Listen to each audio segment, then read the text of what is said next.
We're going under the hood with Dr. Sunshine, where we explore topics that are relevant to STEM professionals with intersecting identities. Thank you for listening.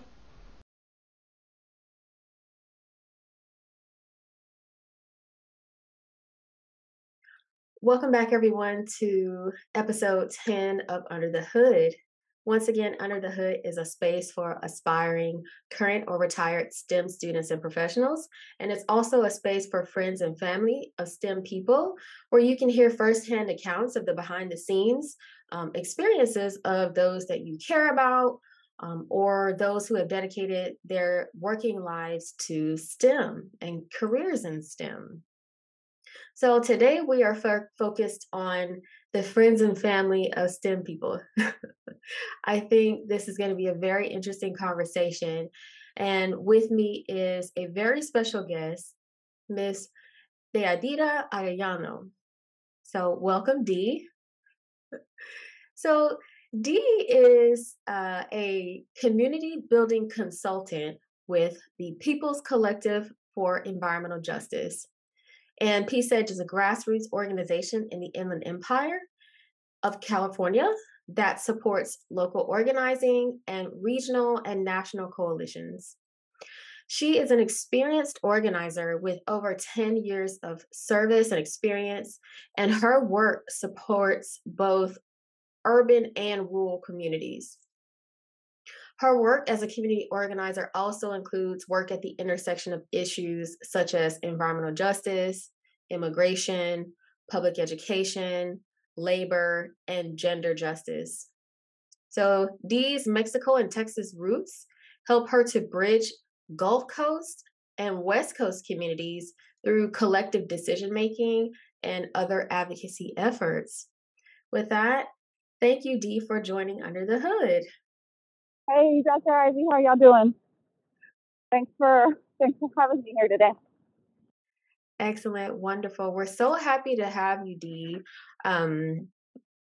Just for the listeners, I met Dee through Ph.D., actually online during the deepest part of quarantine. And since then, we've interacted over the past 2 years, and most recently, we converged in Bloomington, California, for a congressional public hearing for the Environmental Justice for All Act. And it was there I became re-inspired by Dee's passion, and we started talking about her organizing and also her role as a supporter of someone who's going through the Ph.D. program as a first generation student. So let's get started. We'll start by learning more about Dee and her organizing journey. So the first question I want to ask is, so Dee, you currently work and thrive in the Inland Empire of California. So that's inland Southern California. Why did you decide to choose a career in community organizing? Hey, so it's funny just like hearing you give the rundown of how we met and all that because I know that we were like talking over dinner and I was mentioning to you about how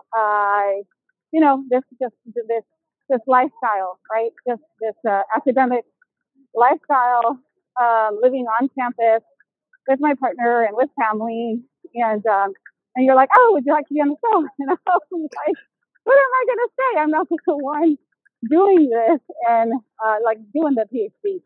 And you're like, yeah, but this is important, and let me tell you about the podcast. So just really happy to be here and be able to support like our just folks that are going through the same situations that we are. Because I know that there is a big need out there to address situations like this. So you asked about my current work or how did I get into this? Actually, I'm trying to think back to when I grew up. So I guess growing up, I was always like an active kid. And always just bored over the summer and asked my mom actually if there was like anything I can do, and we couldn't really afford like summer camp or things like that, and then YMCA. got to a point where that was not sustainable or sustaining for us. So then I started, figuring out other ways to get involved in the community. We looked at what was then considered the boys' club, and now it's boys and girls club. And so my mom was like, "No, I'm not going to send you to the boys' club. It's only for boys." And then in addition to that, just general anxieties that parents go through. Then we found out about like candy striping in hospitals, and so I did that for like maybe one summer. And then is in high school, I learned about AmeriCorps, and that was through just a very loving and caring counselor. And so I did AmeriCorps 2 years after I graduated, and then AmeriCorps was sort of like my gateway into nonprofit work. And then from there on out, it has been just nonprofit work in off and on, and until more recently, like in my more adult life, thinking about different ways in which we work around, whether with or around nonprofits, and starting collectives and mutual aid groups, and just really people oriented. So I guess always towards the service model and people oriented type of work.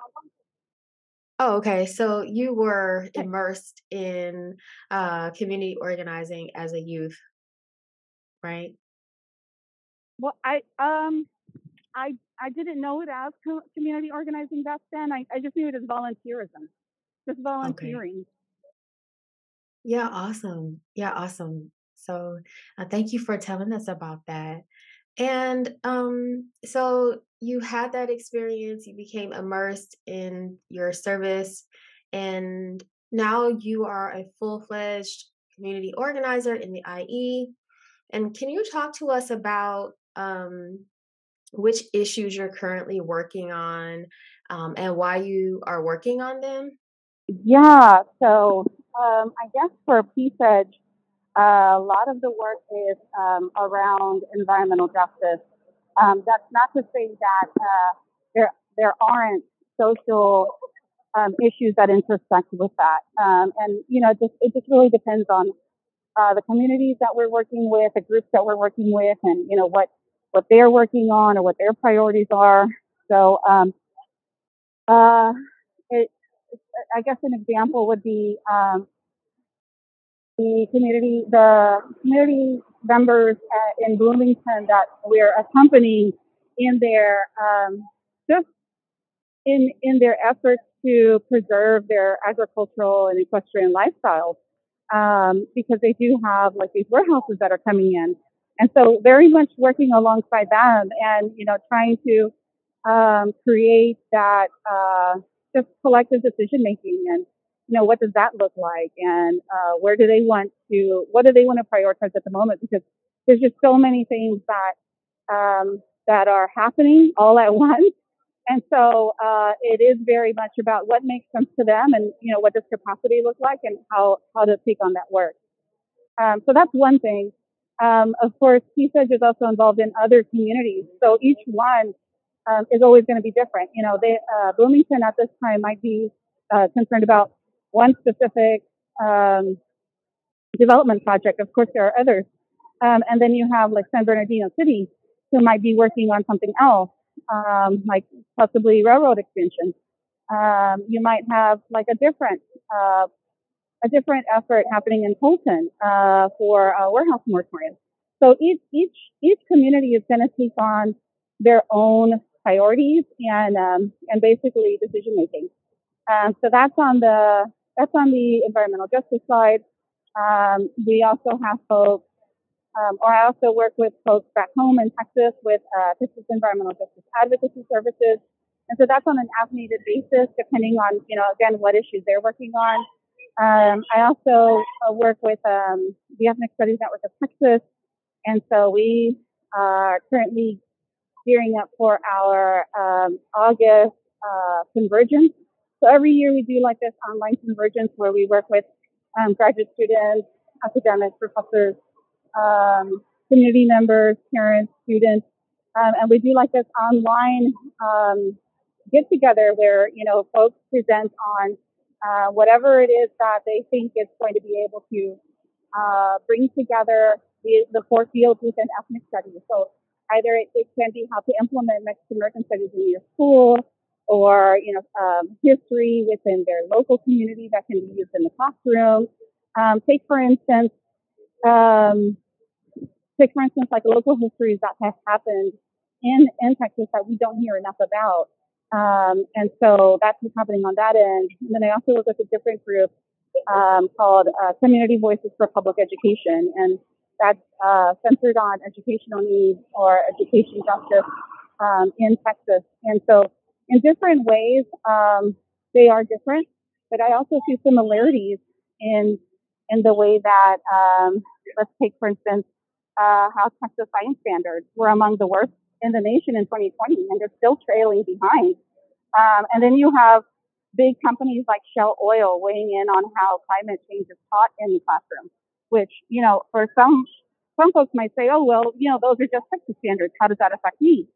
But when you see these like big companies like Shell dictating how climate change is taught, that is going to affect us. So I think it's, there are, for me, there are ways that this work overlap.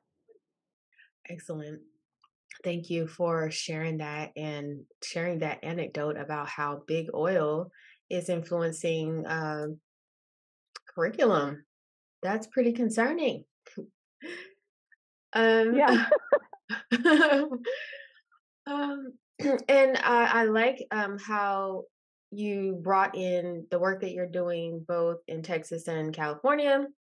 And so that brings me to my next question, which is how unique or how different are Inland Empire and Texas issues compared to the challenges that are faced at the national scale. So, can you weigh in on whether or not what we're seeing in local microcosms is actually a symptom of a wider spread problem across the nation?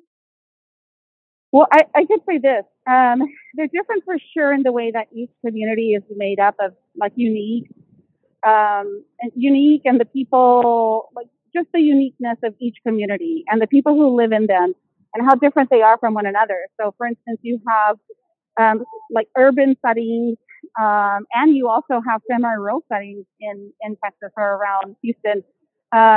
Because I was working alongside communities both in Manchester and Baytown, and Baytown was home to one of the largest petrochemical companies, Exxon, right? And they were considered semi-rural. And at the same time, you have instances where community colleges were not actually addressing environmental justice in a more direct way than you would think, right? Or more advocacy than you would think. So it was really like you had counselors that were working with I guess I guess in one way the industry, and like creating these STEM pathways, and it's like wow. So it's like wow. So how do we partner with institutions when these relationships with industry are so strong? And so you have that, but at the same time, you have other ways in which we're able to partner with professors, or even other counselors who are like, yeah, you know what, we do want to create alternatives to these industry career pathways. And so, how do we, how can we get you to come in to be a guest speaker or work with a student club, or just something like that. So always trying to find a way in. And then what was the other one? Okay. And then in some communities, you have so for instance here in Riverside and San Bernardino counties, what we have are 13 tribes within those counties that are recognized by the Bureau of Indian Affairs. And you also have, so you have like the federally recognized native groups, and you have unfederally recognized groups. And so the communities, I guess it's very much a priority for what it is that they're working on. And I will say that not all of your communities that you're working with are going to agree. I was in a Bloomington I was at a MAC meeting, which stands for Municipal Advisory Council for Bloomington in the San Bernardino County area.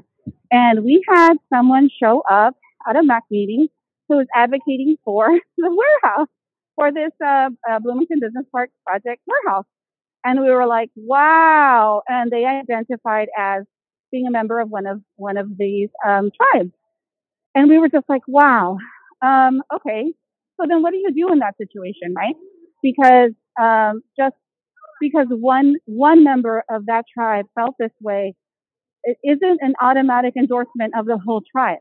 And it's not an automatic endorsement of all tribes either. And so then you start to, start understanding like what are these different dynamics, and who can we ally with, and who will talk to us, So so I guess it it's it's complicated in the way that you have folks, different folks, all fighting for environmental protections, to preserve their communities, to their lifestyles, and that's not to say that this is individualistic. It's very much like a collective work.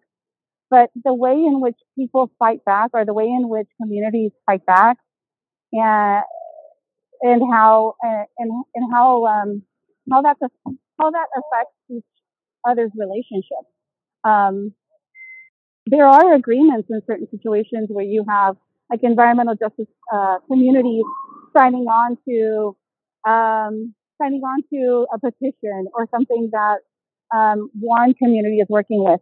But that's not to say that everybody is on board, because it just really depends on where the agreements lie with one another, what does solidarity look and feel like with one another. So I would say they're the same in the way that they're fighting for these protections. They're fighting for their human rights. They're fighting for clean air, clean access to water. The strategies, the tactics, sometimes even the agreements are going to be different. Wow. Yeah, that was pretty profound. I find.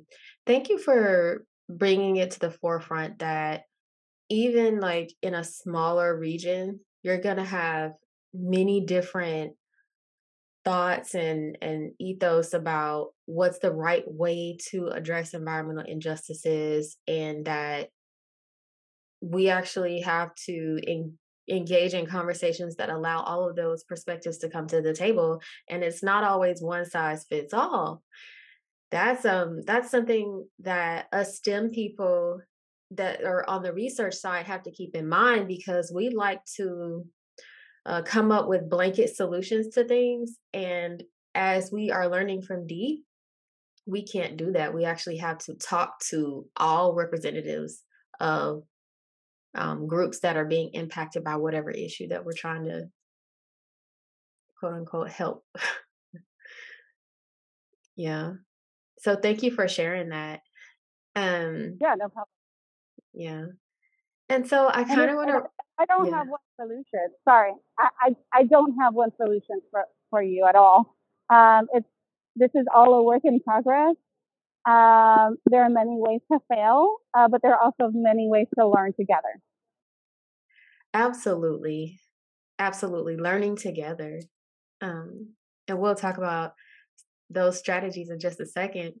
But I want to round out this discussion about your experience and your work to today by asking if there's any memory that you can remember from your childhood or maybe your early adulthood that is consistently motivating your organizing journey to this day. Yes, so many examples. And I think for us, it's for myself, it is just like the way in which our community back home. I'm originally from Houston, Texas, and so we are no stranger to hurricanes and no stranger to floods. When hurricanes came, when the floods came, like that that's when you really saw our neighborhood. Just like, hey neighbor, you need some electricity? Can I run a line? We got all this food in the fridge. Let's do a cookout. Just like a good old fashioned coming together. What do you need? This is what I got. Sharing. I guess in its most at its most basic form is mutual aid. Um, and then just neighborly love. Something that like even now living on campus, I didn't see very much of. Like especially during the pandemic, it was like everybody, you know, doing their own thing. They're staying indoors. Um, it's just it's just really different. Or maybe it could be my own bias that this is my hometown, and I just was much more comfortable because I knew my neighbors. I had known them for so long, right? And then also growing up, the way that I was brought up by my grandma and grandpa, because my mom was always had to work, and so did my dad. And my dad had two jobs, so what I saw, I grew up with my elders. So I grew up with my grandma and grandpa and seeing them interact with other elders. And it was like, hey, Miss Wanda, how you doing? Just people coming around, sharing food, sharing good talks out on the front porch. So that was the type of community that I grew up in. It was where people knew each other and people knew that if you have a little bit something extra, you can share that. And you don't have to worry about whether or not you're going to be short on something because somebody's always going to come through for you. So that's what inspired me to, you know, as a kid, like I'm bored. Let me try to figure out how I can go and do something at the park or at the community center. Just somewhere somewhere where I can fit in and I can meet other people. That was just something that was in me from the very beginning, and I think it was my grandmother. Oh, Dee, thank you. That's beautiful. I really love how you talk about the mutual aid and how friendly your community was growing up. And yeah, that's missing from a lot of our lives today. Um, that communal living and the mutual aid it's disappearing because partially because we all have to move for jobs. We're in a global economy, and so you end up relocating somewhere where you don't know anybody. But thank you for sharing your Yeah, journey. Yeah, go ahead. sorry, if I could add something. Well, you see it disappearing, and then you don't, because like in Bloomington, when I met the folks out there with concerned neighbors of Bloomington, that's what I see there. I see neighborly love. I see people looking out for one another. I see, you know, someone that I'm working with closely right now, and they have apples and lemons, and they make soap from goat's milk, and she's giving it to her neighbors. You don't see none of this like, oh, how much can you give me for that? You know what I mean? It's like neighbors out there helping each other, and I'm like, that is what it's about, and that's what I love. I truly love that community because it connects with me in the ways that I knew growing up. Oh, that's beautiful. Absolutely. And I know who you're talking about. She is a special lady, and I see her light, and you're right. It is that community that really draws you in. And when I was back in Bloomington, I felt that, and I it was like one of the it was a pretty emotional moment, but it was one of the happiest times that I've experienced in a long time. So, yeah, there's something special in the IE, and there is something special in community. Thank you for bringing that up. So, I really enjoy hearing about your background and some of the work that you're doing. Um, and so we'll now talk about we'll try to learn from you as part of like the STEM professional community about how we can show up better to support folks like you and your efforts. So, my first question is it important for STEM researchers and professionals to support local advocacy efforts and stand in solidarity with organizers? I would say like yesterday. Yes, like yesterday. Because so take for instance that example, right, with Shell Oil watering down climate change or how climate change is taught in the classroom. You have another example here in California with Amazon being more than willing to create career pathways. Not just in California though, they're doing it in Texas too. Then you have, I'll give you one more example with my son. My son, um, he was a STEM student in Texas. He took all these engineering classes. You know, he was looking forward to coming out here to California and then going into a STEM career. That all changed when that all changed when we moved to California because they didn't count his STEM credits from Texas. I don't know why. There was something for some reason they didn't count it because it had to do with whatever math equivalency courses didn't transfer over. But that's a whole other story. What I wanted to tell you about my son was that so he was in a STEM program back in Texas. It's actually in Fort Worth, and and this STEM teacher was like, the students have to go to this career.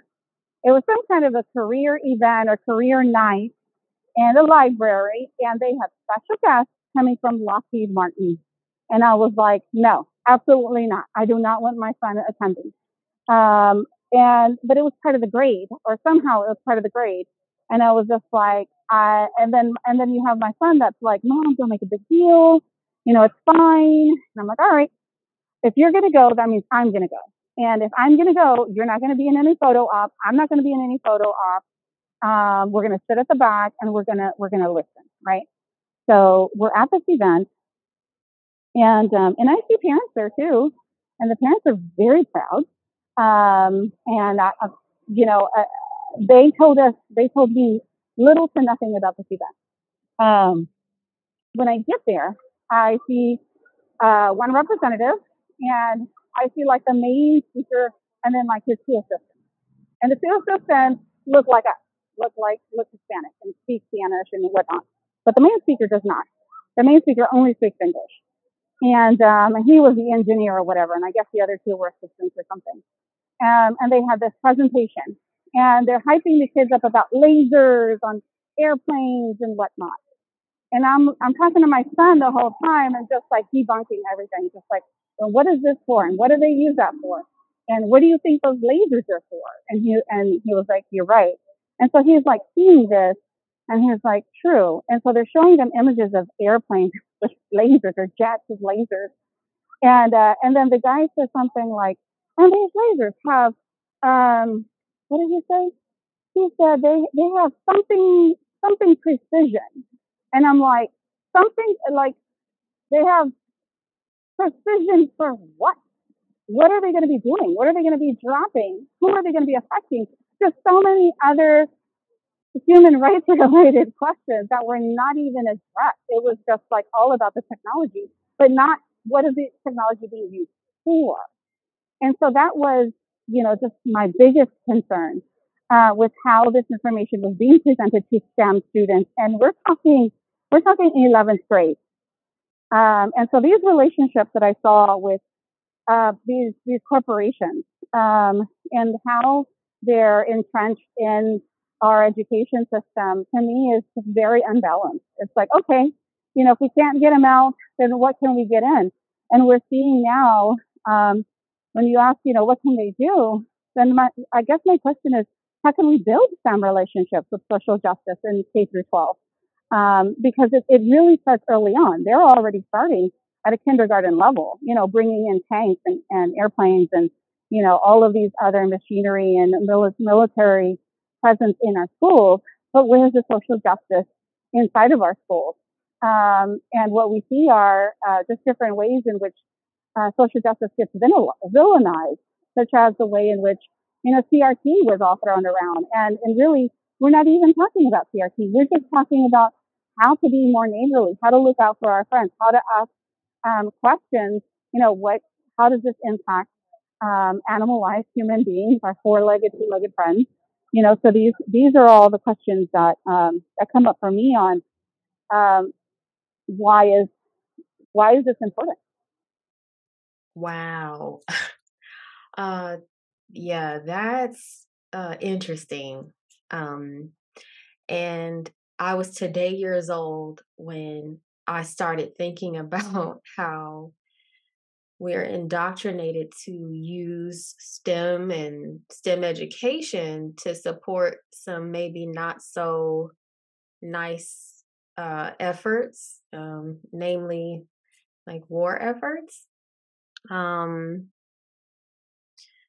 that's concerning, and I do agree that we can balance that out by bringing in social justice themes right alongside the traditional indoctrination.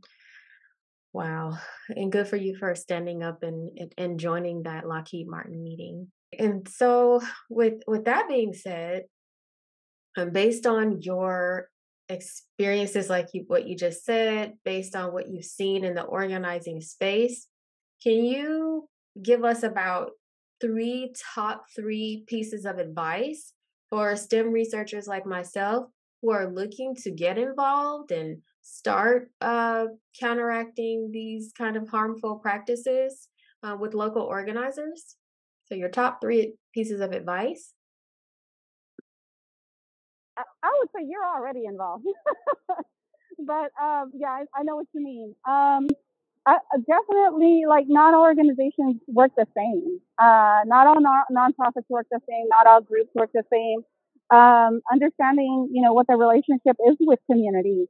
What is that access to decision making that community members have within the organization? That's very important. Um, what just understanding that organizers are separate, and I would say are separate from the communities that they're working with, simply because of access or decision making. Because if I'm an organizer and I have access to DC, does that really mean that I hold the same power as a community member that does not have that access without me? Do you know what I mean? So what is how how is how is this relationship going to work? And are community members able to speak for themselves, which is the most important thing? Because with the work that I've done now with research and also with Tejas, we definitely do abide by values. We just definitely do have principles and values that align with MS, that align with organizing principles for environmental justice. It is very much about community members being able to speak for themselves, um, and respecting autonomy of the people that live there, because there is very much an insider outsider perspective. Listening to what community members need, and not just parachuting in, and not being transparency, disclosure on project statements, understanding timelines, data sovereignty, co-authorship, if that's something that community folks are interested in, and then them having control over their own data and how it's stored, whether or not these are going to be accessible through public archives. A lot of that is what we really do strive for, and that's not to say that's all we strive for. It's a continuous conversation. So I guess the best thing I could say is it is a work in progress. And if you think don't stay stagnant on, okay, we did a good job with this one project, and let's try that same approach and that same method with the next community. It's not going to work that way. Like, each community is going to be on an individual basis. Yeah, thank you, Dee. So you brought up some great points. Listening, letting the community speak for themselves, working with and alongside the organizers who may or may not be insiders or outsiders, and data sovereignty, co-production, and co-authorship. Okay, those are good pieces of advice. Thank you so much. And so I'd like to also ask if anybody listening wants to support Peace Edge, your organization, or get involved with advocacy efforts. Can you tell us the best way to do that? Yep, they can come help. They can come help us peel some onions.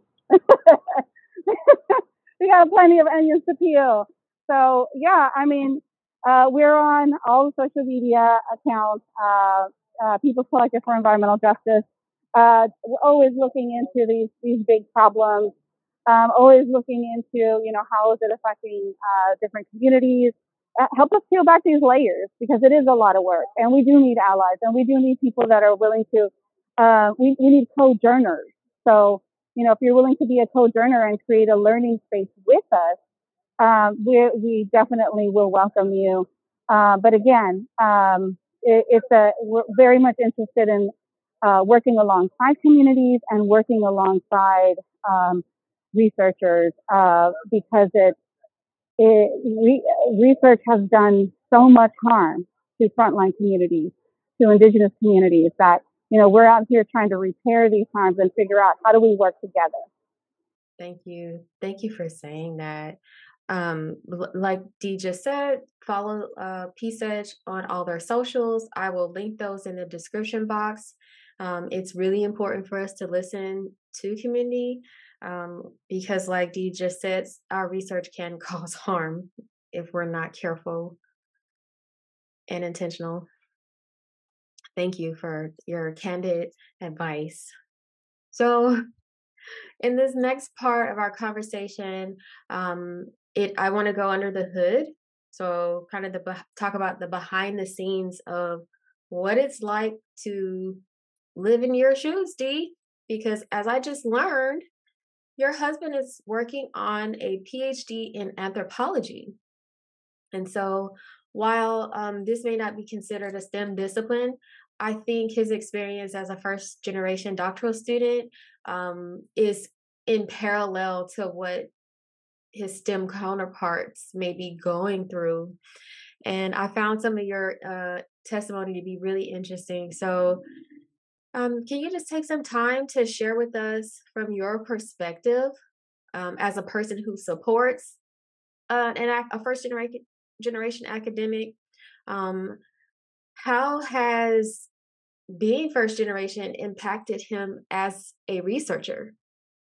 Yeah. Well, I think first of all, it's funny how like first generation is used in the U.S. because degrees. It's to me it's funny because like degrees from home countries are not counted.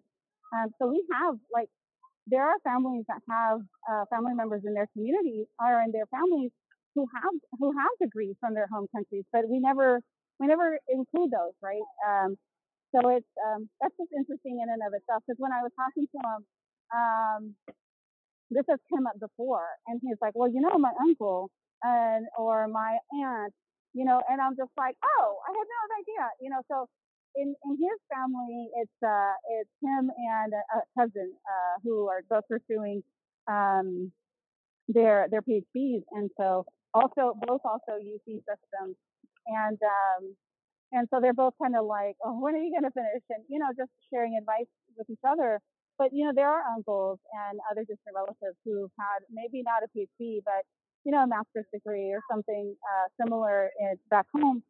Um, but for us, it's really been, having a supportive family or a friend circle because we have been away from home for so long. So just wherever we go, it's finding those allies both inside the institution and out in the communities that we're a part of that can help us just navigate, especially during this pandemic living. Because this pandemic living has not been easy, and especially with kids in tow, that's just a whole nother dynamic. Um, I know he didn't go into research straight away. He took some time from academia and returned when the time was right for all of us because we had a lot of things to consider. At the time I had an older son who was going through high school, and we were trying to figure out how that going to affect him. We had a younger daughter that was going through. She would have been entering school uh, when we got here, so we were navigating that. So it's definitely more than one conversation between us over time to figure out the process and what it would mean for him, and also what it would mean for myself, what it would mean for each one of our children, and then taking that into consideration. But the first year was tough. The first year, I think more so because because of the move and being away from home, or what we considered home, right? And what was familiar.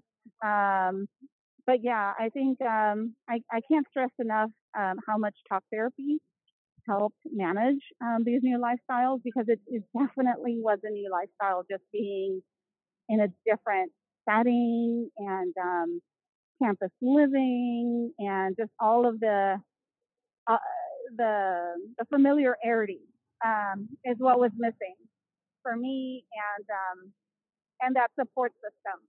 Um, the support system I had back home uh, was different from the support system that I had here.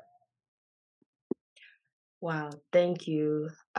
So thank you for talking about the degrees of distant relatives in different countries. That's critical. So that matters, having people in your family with um, bachelor's or postgrad or post bachelor's degrees. Um, thank you so much for acknowledging that. And you also talked about um, how the community support that shifts when you move away for your doctoral studies can really be jarring. Um, but I'm glad that you all have found that balance. And with that said, I want to ask about how you have personally been impacted as someone who is the family member of someone that is going through a PhD. So, how does this impact you? I think for me, it's been a negotiation for sure. Just a negotiation and managing our household. When to call on support was a big one for me, because I was always the type to be like, no, no, no, I got this. No, no, no, I got this. And so letting go of some of that, and being like, okay, I know you got to work on this project, but what can you do? Because I very much just took it all on. And it was pandemic living that made me like step back and say, you know what? You need you need some help. Just me telling myself, you need some help. It's okay to ask for help. And then also meeting other parents that are going through this journey. Um, through pandemic living, we were trying to figure out, okay, school for our little one, because of everything had shut down. And so we were in touch with a really awesome group of homeschoolers, that and some of them were going through this journey. And so just talking with them, and them just being so loving and so gentle with each other and themselves, with themselves, I cannot stress enough. I was like, how can I be gentle with myself? Like, me understanding that, and me hearing from other people that I admired in this group, who said, you know what? Sometimes that sink is just going to have some dishes in it, and that's just how it's going to be. And sometimes your house is going to be clean, and sometimes it's not going to be clean, and that's just how it's going to be. And I was just like, thank you. I had these really high expectations of, the house is going to be clean. I'm going to have 3 meals a day. I'm going to work. I'm going to homeschool my child during the pandemic.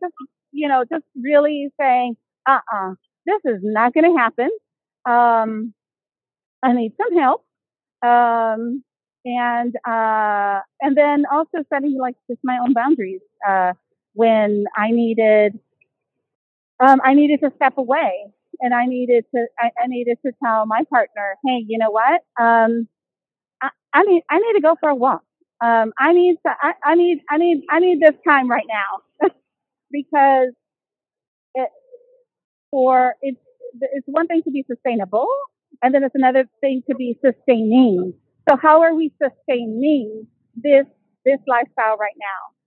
Because I cannot be doing this 3 meals a day, all all day, every week. That's not sustaining for us. That's not sustaining for me. And so, just negotiating. What can you do? What can I do? At what point do we need to call somebody in to help us? And then just looking forward to going home, or what we considered home, because we knew that back home was where, okay, I was going to get some reprieve, or I was going to get a break with the kids, and they're going to be around family. So just figuring out like when are when are those moments of relief, because it can be tough, but it's a lot less tough when you got somebody that's got your back. That's beautiful. Thank you, Dee.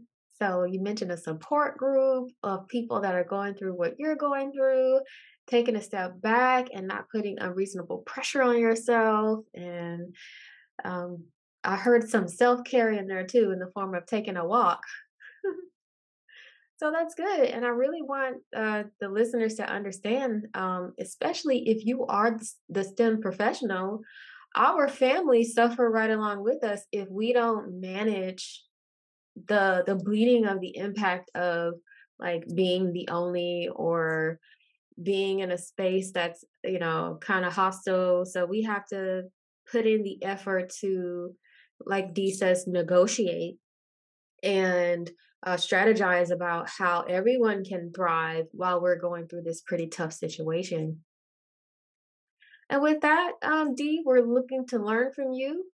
What are your top strategies for thriving as a family member who supports someone that's going through like a STEM higher education program? I think what the shift for us happened when, because we've been in therapy since we started pandemic living, actually since the move, because it was really hard on our oldest, who was, having to adjust to a whole new high school. Um, and then me trying to figure out how can I be supportive for my oldest, right? And who's like graduating this year. How can I be supportive to a PhD student, first year? So, it was, it was very much a group therapy and individual therapy, both for each one of us and then my oldest. And then because I think one thing that we were that wasn't working was that mom was everything to everybody. It was like, mom, is cooking. Mom is, like helping with homework. Mom is trying to figure out problems that are going on at school. And then you have your partner that's like, hey, can I be your thing? Can you be my thing partner? Hey, can I, rehearse with you? Hey, can I, this happened in the classroom. What do you think about this? It's like, okay, at some point I was like, you know what? I'd be more than happy to work with you. That's me telling my partner, I'd be more than happy to work with you. But, I can't do that right now until the kids are asleep. Or I can't do that, until this weekend. Just like setting those boundaries, because uh, the the stuff that your partner, or in my case my partner, was researching was very interesting to me, and I wanted to learn more, and I wanted to hear what it was. But when you're just doing it all day every day with the kids and your own work, and then aside from that, it's like emotional labor and mental labor, you're like, you know what, I I I I need to stop. I need to stop, because I don't want this to come off the wrong way. So let's just reschedule. Let's just schedule for the weekend. Let's schedule for nighttime. Let's schedule for another time, because right now I am completely exhausted on different levels, spiritually. So learning each other's love languages. For me, my love language is food, and so when he was like, be like, hey, here's some coffee. I don't worry about dinner. We're gonna order dinner, and I'm like, thank God. So I'm just like, yes, I don't have to cook today. Situations like that. Um, also, I don't know if you've ever heard of personal bill of rights. Just that idea that it is okay for you to be first sometimes. If you're the partner, it's okay for you to take a break. It's okay for you to, go and see a friend, go have dinner with friends. It's okay for you to be first sometimes. Um, and I think that was something that I struggled with, like, oh, no, no, no, I'm supposed to be supporting. I'm supposed to be mom. I'm supposed to be, sister, wife, like all of these other things, and then you lose your identity through all that.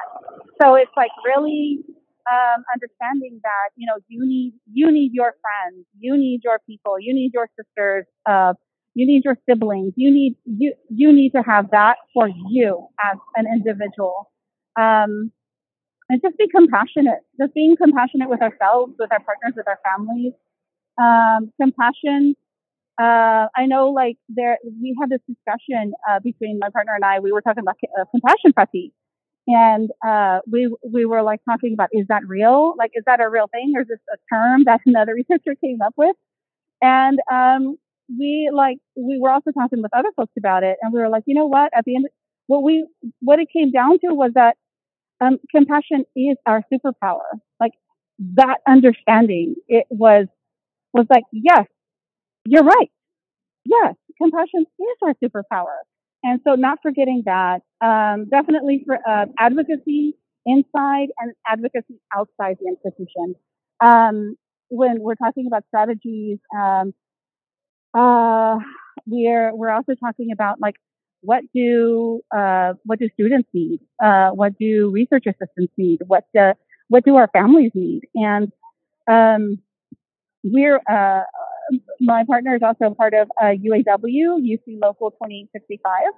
And so, in that advocacy, what that looks like is right now they're negotiating. And so they're negotiating for a cost of living adjustment. And I remember, I think it was like our first year, second year here, um, we were talking about a COLA. We're talking about a cost of living adjustment. And now we're seeing other people in other areas talk about that. They were handing out Coca-Cola cans in Texas to the state legislators because the teachers were pushing for a COLA. So I thought that was hilarious. But here at the UC local, they're negotiating right now for access to childcare because there are not enough spaces. We actually got kicked out of childcare because we chose to keep our child home and not keep her in childcare. So we lost our spot, and we were like, "What the heck?" So, access to childcare, access to childcare stipends. I cannot stress that enough. Like, we need increases on those stipends, and we need dependent healthcare. When we got here, I was like in transition between jobs. Like, I wasn't working because of the whole like transfer, so I had to find a new job when I was here.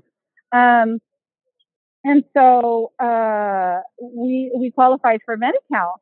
And so when we were going through the Medi-Cal stuff, they were counting his scholarship as income. And we were like, what?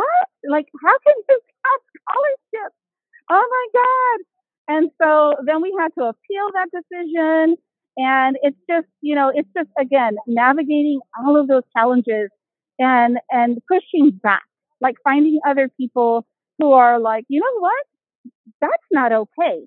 Push back, like other people that are totally going to not criticize you and not judge you, and be like, yeah, girl, push back on that. You should get childcare. You should get a childcare stipend. You should get healthcare, dependent healthcare.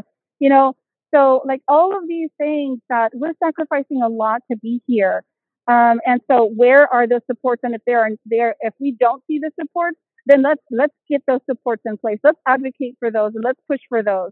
So that's what I, I considered strategy. Wow, some great ones at that. So, advocating for child care, going to group and individual therapy, rescheduling for the interaction with your STEM person or your PhD person if you just don't have the emotional capacity to help at that time.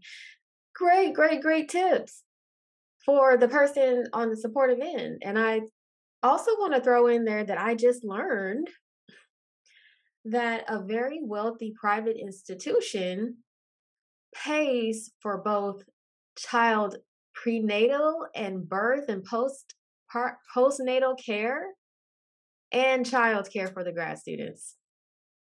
I'm not going to Good. name the institutions. No, no, it's not. My jaw hit the floor. That's Good. possible, but it's a Good. private institution with a multi-billion dollar Mm, endowment. mm, mm. Mm, mm, Yeah. mm. Yeah. I mean, Yeah. we got we have this situation now with UC as a whole, where undergrads don't get housing guarantees. I was floored when I heard about that. I was like, what? What do you mean? That I can't. I mean, come on. It's yeah. The yeah. That even if we get these demands right now, right? Even if we get these, there's so much more that we still need to push for because we cannot forget about undergrads. Um, yeah, it's tough. It is tough. Yeah, you're right. It's pretty tough for undergrads as well. And so thank you for that. And we will round out and kind of conclude the conversation. And I'll ask you about um, the advice you have directly to the researcher. So we just talked about the advice for people that are supporting. Now, what can you tell us on the research side about things that we personally can do? What are the personal actions that we can take to shield our families and our friends from undue emotional burden due to the journey that we've decided to embark upon? I don't know if I would say shield, but I would definitely say how do we navigate, right? Because it's it's going to be a whole bunch of challenges, and so how do you navigate? Who's going to journey with you? Um, yeah, who's going to be like, okay, and what do you want to do about it? You know, who is that person? Um, I mean, on our end, I can't speak for other people, but on our end, it was really counseling, cultural strength, uh, friends, chosen family, even like children as like as as just young people who have their own healing properties and who can just easily bring in light and joy. Because there are some days that we're just like, okay, I don't even know how to figure this one out. And the light and joy that they bring in to you, and just being open to that, because I know there were moments where I wasn't seeing it. I was not seeing it, and what and the way that I saw it was there is a I took a class. I think it was at University of Toronto online, and it was a popular education online course with Clelia, and she was like, "Help me understand that there's healing there, and then accepting peers to be healing as well." And I totally did not get that before. I totally did not understand how peers can be healing. And I totally didn't understand children as, you know, being part of your healing and light and joy, because I had an understanding of, okay, we take care of the kids, and, you know, we make sure that the kids are okay. You know, just like a whole totally different approach to that. But just reparenting, remothering ourselves, being gentle to ourselves, um, and then, you know, if you are spiritual or a non-spiritual person, you know, whatever your practices are for for for communal for communal healing, because I know that there's a lot of individualized stuff about self care, but really what we're talking about is care, just basic care. That's what it is. It's community care, it's collective care, it's family care. We're just talking about care. Um, and so what does that look like for you, and what's going to work for you, and what's going to work for your team, because this is a whole team effort. When you're out here with your family or your partner, you know, how is this going to work for both of y'all? Um, and then, you know, what is it that you're looking forward to? For us, it was looking forward to either bringing home here, like bringing our families here and touring the campus with them, or touring the city that we're in with them. It's them getting to know our people, that we were able to journey with here, and then us also going home, and then just reconnecting back with our roots, if that's open to you. And then just again, a lot of understanding and maneuvering and knowing that, it's a work in progress. And it's not, and we definitely were not searching for perfection. I think it's the perfectionism that is that was really something that, was a challenge for both of us, because perfectionism for me looked different than, it looked for him. And so, how does is perfectionism a thing, for either one of us? And if so, what did that look and feel like? And so what can we do to, just let go of that perfectionism, which is um, what I'm talking about when we're talking about children or our kids as that healing and joy, because they're not looking for perfectionism. They're just looking for love. They're looking for care. And so, again, going back to compassion. But that's all I have. I hope that was helpful. Oh, that was beautiful, Dee. Thank you. Thank you. Thank you for your heartfelt feedback and commentary, which I am pretty sure is going to inspire other moms, other partners that are just hanging on, you know, maybe they need a little bit of encouragement to let them know that they're not on their own and it's possible through um, navigating together. Thank you. I'm inspired. Yeah.